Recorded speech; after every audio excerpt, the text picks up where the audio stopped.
नमस्कार, मी विजय ज्ञानेश्वर श्रीराम, माजी उपाध्यक्ष अमरावती जिल्हा भारतीय जनता पक्ष। मी आज आपणासमोर लाईव्ह येण्याचं एवढंच कारण आहे की काल नुकतीच महाराष्ट्रामध्ये भारतीय जनता पक्षाने त्यांच्या उमेदवाराची यादी जाहीर केली।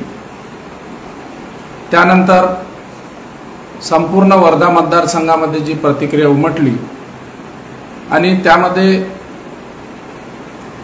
एकदम वर्धा मतदारसंघाच्या दोन टोकावरून मला सतत सारखे फोन येणं सुरू झाले, मेसेज आले, फोन आले। आम्ही भारतीय जनता पक्षामध्ये काम करत असताना विद्यमान खासदार श्री रामदासजी तळस यांना इथल्या लोकांनी 10 वर्षाची संधी दिली, परंतु ते 10 वर्षात काहीही करू शकले नाही। त्यामुळे त्यांच्याबद्दल प्रचंड प्रमाणात मतदारसंघामध्ये नाराजी आहे। म्हणून संपूर्ण भारतीय जनता पक्षाच्या लोकांनी, कार्यकर्त्यांनी, नेत्यांनी पक्षश्रेष्ठीकडे असा आग्रह केला होता की यावेळेला नवीन चेहऱ्याला संधी दिली पाहिजे।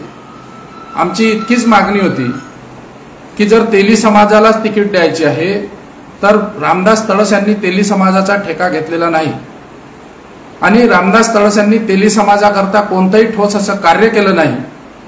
त्यामुळे रामदास तळसच्या ऐवजी आपण कोणत्याही दुसऱ्या चेहऱ्याला संधी द्यावी। तेली समाजाला काही कोणत्याही समाजाला दिली तरी चालेल, परंतु रामदास तळस यांना मात्र यावेळेस उमेदवारी देऊ नये अशा प्रकारचा सगळ्यांनी आपली माहिती पक्षश्रेष्ठीकडे कळवली। तरी परंतु पक्षांनी, भारतीय जनता पक्षाने कोणत्याही कार्यकर्त्याच्या, नेत्याच्या भावनाची कदर न करता रामदास तळस यांना उमेदवारी जाहीर केली। या उमेदवारीच्या विरुद्ध प्रचंड मतदारसंघामध्ये असंतोष असल्यामुळे मला सातत्याने फोन येत आहे, मला सातत्याने लोक संपर्कात आहे। म्हणून मी आज फेसबुकवर तुमच्या माध्यमातून याच्याकरता आलो आहे की कार्यकर्त्यांनी कुठेही विचलित होण्याचं काही कारण नाही। मी सध्या आता काल मुंबईला होतो आणि आज पुण्याला आहे। मी आता आपल्याशी पुण्यावरून बोलत आहे। मी लगेच गावाला आल्यानंतर रविवारी गावाला येणार आहे आणि एक आपण तिथे बैठक घेणार आहे आणि बैठक घेतल्यानंतर मी माझी उमेदवारी जाहीर करणार आहे। मला कालपासून 2-3 पक्ष माझ्या संपर्कात आहे। माझी उमेदवारी का राहणार आहे कारण ती निष्क्रिय खासदाराला पराभूत करणे नव्हे तर 10 वर्षाच्या त्यांच्या कार्यकाळाचा सगळा भांडाफोड करण्याकरता आणि त्यांना पराभूत करण्याकरता माझी उमेदवारी राहणार आहे।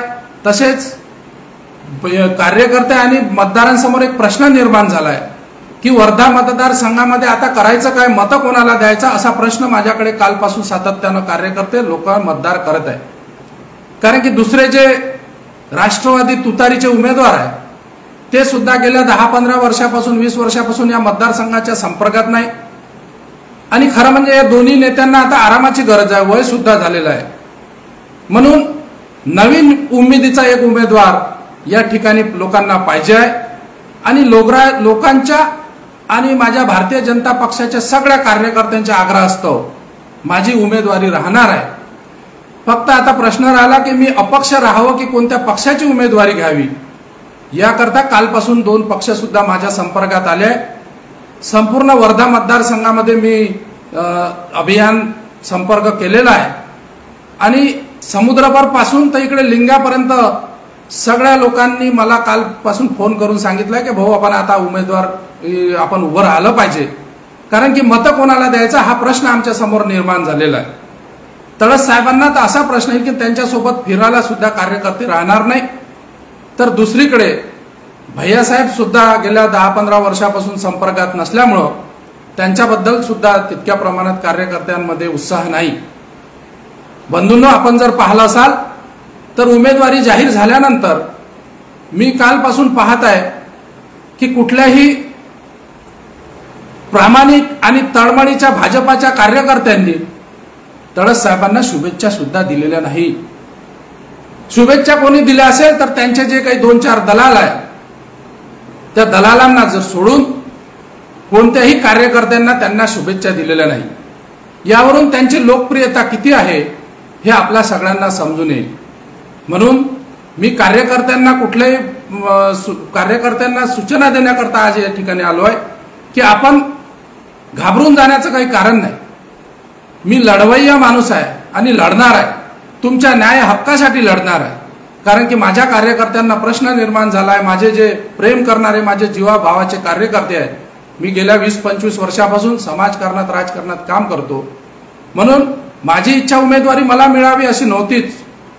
माझ्याऐवजी कोणताही उमेदवार तुम्ही फक्त तळस साहेबाचा चेहरा बदलून द्या एवढीच मी रास्त मागणी वृत्तपत्राच्या माध्यमातून आणि पक्षांच्या नेत्यांना भेटून सुद्धा केली होती. परंतु आमच्या भावनेची दखल घेतली जात नसेल आणि आमचं ऐकून सुद्धा घेतलं जात नसेल तर मात्र रिॲक्शन त्याची येणार आहे. आणि मी कालपासून सतत सगळ्या लोकांच्या संपर्कात आहे.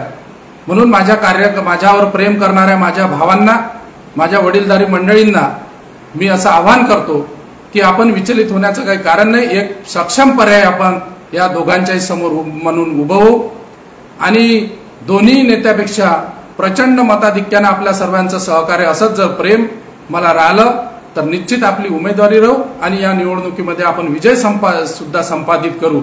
एवढंच मी सांगतो. यानंतर मी लगेच आता आज किंवा उद्या या ठिकाणून निघणार आहे. आल्यानंतर माझ्या सगळ्या कार्यकर्त्यांनी, माझ्या सगळ्या मित्रमंडळींनी आपला बैठक घेण्याचा मला आग्रह केला आहे आणि आल्यानंतर मी लगेच पुढची भूमिका माझी एक पत्रकार परिषद घेऊन आणि माझ्या कार्यकर्ते, माझ्या प्रेम करणाऱ्या माझ्या भावांसोबत सगळ्यांसोबत हिंगणघाट समुद्रपूरपासून तर शेवटच्या टोकापर्यंत मतदारसंघाच्या सगळ्या लोकांसोबत एक बैठक घेऊन त्याच्यानंतर मी माझी उमेदवारीची घोषणा, फक्त आता एवढंच औचित्य बाकी राहिलं की आपण स्वतंत्र लढायचं की कोणत्या पक्षावर लढायचं, एवढंच माझी भूमिका सगळ्यांना विश्वासात घेऊन मी माझी पुढची भूमिका स्पष्ट करणार आहे. म्हणून माझ्यावर प्रेम करणाऱ्या असंख्य लोकांना, सगळ्या माझ्या वडीलधारी मंडळी, पितृतुल्य मंडळी, मातृतुल्य मंडळी आणि युवक मित्रांना मी असं आवाहन करतो की बंधूंनो, आपण कुठेही विचलित होऊ नका. मत देण्याकरता तुम्हाला पर्याय नाही, पर्याय उपलब्ध करून देण्याकरता आणि एक सक्षम, या दोन्ही नेत्यापेक्षा एक सक्षम आपलं नेतृत्व आपण तुमच्या सर्वांच्या सहकार्याने या ठिकाणी उभं करू आणि आपण ह्या निवडणुकीला सामोरं जाऊ. म्हणून मी आज फेसबुकच्या माध्यमातून तुम्हाला सगळ्यांना आवाहन करण्याकरता आलो आहे की कुठेही निराश न होता मी तुमच्या सोबत आहे, राहणार आहे. याकरता मी आज फेसबुकवर या ठिकाणी आलेलो.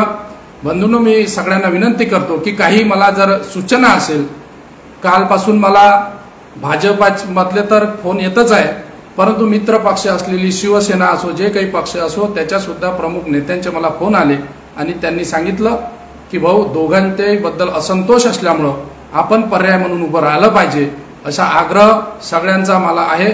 म्हणून मी हे तुमच्या सगळ्यांच्या सहकार्यानं निवडणूक लढू इच्छितो आणि याच्यावर चर्चा करण्याकरता आपण सगळ्या लोकांनी मला सहकार्य करावे. मी पुण्यावरून आल्यानंतर लगेच बैठक घेऊन माझी पुढची भूमिका स्पष्ट करणार आहे. जय हिंद, जय महाराष्ट्र.